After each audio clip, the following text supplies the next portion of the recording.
Bom, após conhecermos algumas características dos fundos, vamos analisar agora as vantagens e desvantagens de você investir através de um fundo de investimento, ou seja, através de uma forma coletiva.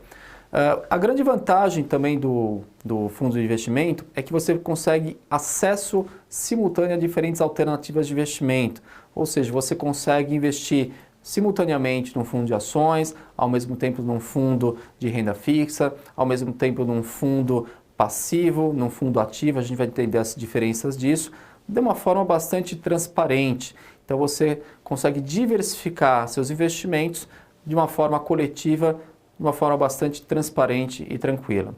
Eventualmente, você consegue também, com uma grande vantagem, pelo fato de você investir de uma forma coletiva, em forma de condomínio, você tem maior poder de barganha dos mercados, ou seja, você pode eventualmente, com mais dinheiro, de uma forma coletiva, conseguir taxas melhores de rentabilidade.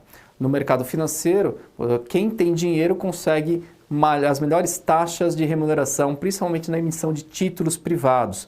Então, uma coisa é você chegar num banco ou numa instituição financeira de grande porte com 10 mil reais e uma outra situação você chegar com 1 milhão de reais. Então, você consegue um benefício que normalmente é compartilhado por todos os cotistas do fundo.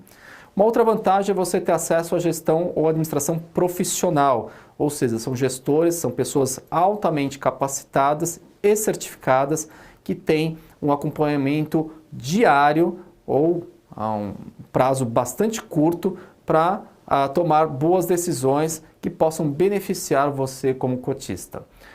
Outro aspecto de vantagem é a rentabilidade igual para todos os cotistas. Ela é calculada diariamente e não existe, digamos, um benefício para quem tem mais cotas daquele fundo. Pelo fato de você colocar 10 mil no fundo ou outra pessoa com 1 milhão no fundo, a rentabilidade é igual para todos.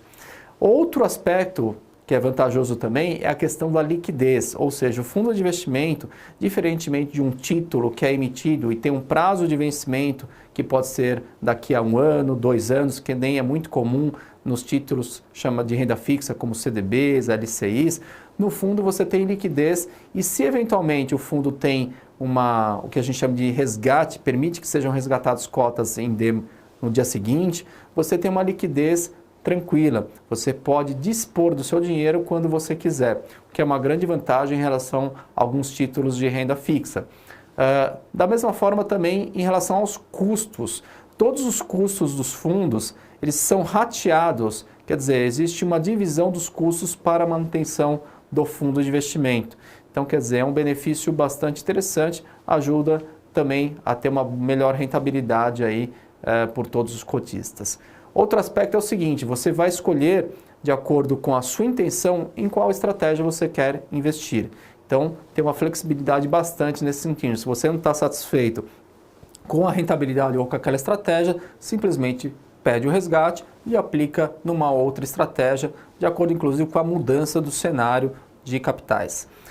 Outro aspecto relevante, que é uma vantagem importante dos fundos, é que não se paga imposto de renda dentro do fundo, ou seja, em todas as operações de compra e venda de ativos, de ações, títulos, não existe a retenção de imposto na fonte, ou seja, o imposto de renda ele é, digamos, pago somente a nível do cotista, ou seja, o cotista quando solicitar o resgate é que ele vai pagar o imposto de renda se ocorreu um ganho de capital, ou seja, se a cota se o valor da cota que ele está resgatando é maior do que o valor da cota que ele investiu, aí sim ele vai pagar imposto. Agora, nas compras e vendas de ações, por exemplo, dentro do fundo, não existe a cobrança de imposto de renda.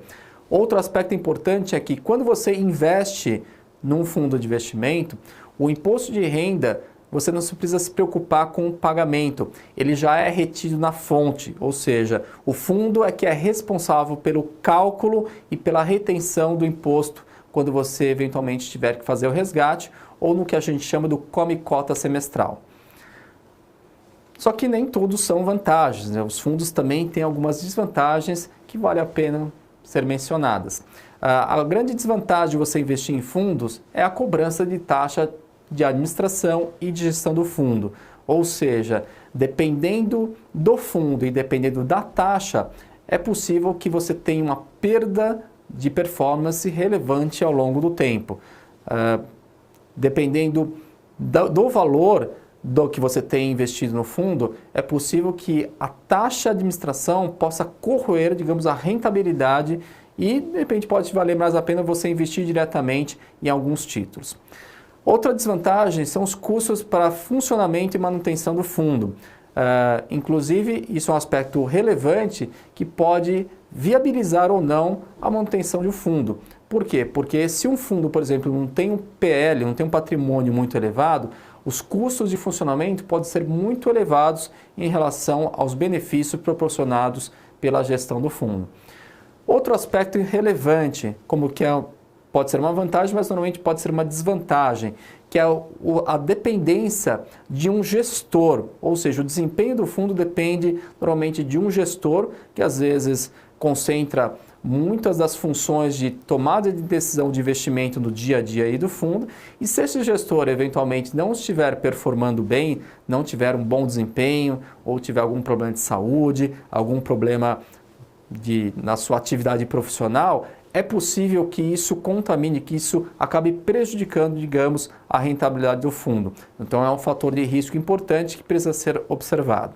Outro aspecto também é em relação ao imposto de renda. Ele pode ter um benefício, mas também tem um aspecto que é, digamos, desvantajoso, que é o chamado imposto de renda semestral ou come-cota semestral.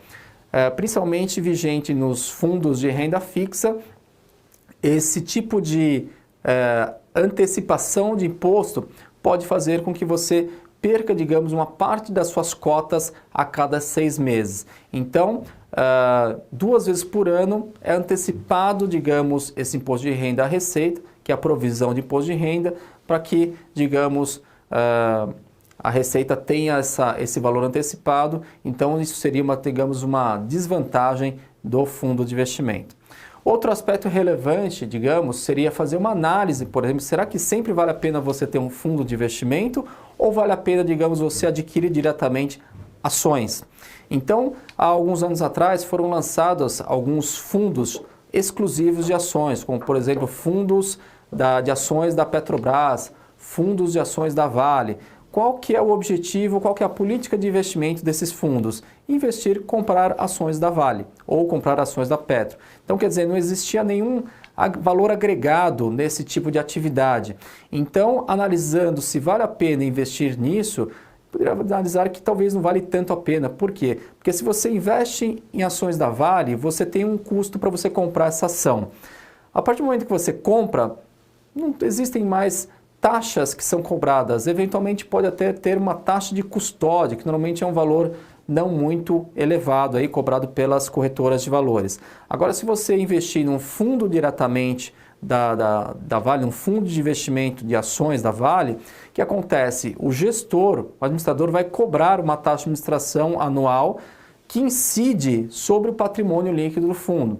Então, quer dizer, isso vai fazer com que, se você fizer uma evolução e o cálculo das taxas que são cobradas, os valores que você precisa pagar de taxa de administração, vai mostrar que as taxas cobradas são muito maiores do que se você tivesse comprado diretamente as ações. Então, esse tipo de análise crítica deve ser feita antes de você tomar a decisão em relação a investir num fundo passivo de um único ativo, como, por exemplo, um fundo exclusivo aí de Petro ou de Vale.